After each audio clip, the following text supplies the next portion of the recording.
Hello and welcome to PMCLounge.com. In this quick video, I wanted to share how you can contribute to PMC Lounge because a lot of people make use of our free resources and they have this feeling of giving back, right? And I always say every bit counts. So a lot of our resources out there are available totally for free so that you can make use of them and pass your PMP exam. Thousands of our community members have made use of our resources and they have passed their PMP exam. So, as I was saying, there's always this feeling of giving back to PMC Lounge, right? And it takes resources to run the entire show. So, we have created this page called pmclounge.com/contribute, and you can see it on your screen now, pmclounge.com/contribute.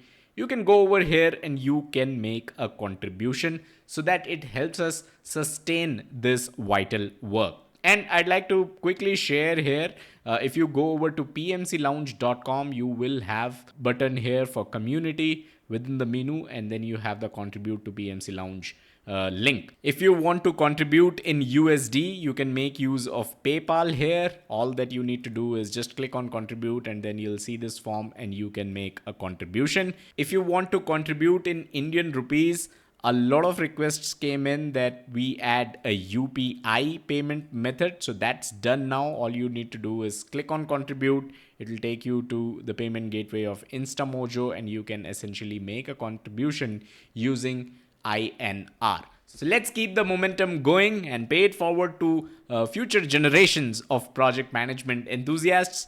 Your support makes all the difference, and I truly appreciate you reaching out to me and asking how to contribute, right? So that's why I created this video. In fact, you can also make a contribution if you're watching this on YouTube. Then you can make a contribution through YouTube itself. You should have a thanks button below this video that you can use to make a contribution.